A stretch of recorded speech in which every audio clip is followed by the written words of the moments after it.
लोगों के बीच सबसे अलग हिट नागपुरी गाना प्रस्तुत करते हैं ओहे गाँव पर दुयो हीरो थोड़ा डीजे नितेन पहाड़ और डीजे विकास पहाड़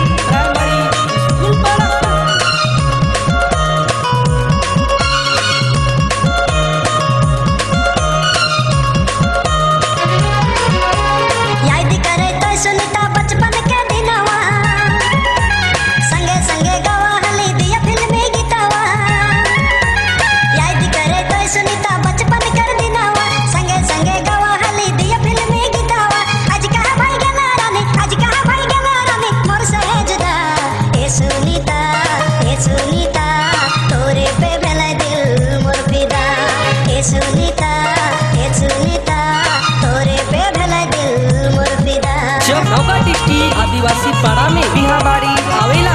तब नौका डिस्ट्रिक्ट कर सब छोड़ा छोड़ी मन कहे ना चला चला नाचे चला डीजे नितेन पहाड़ और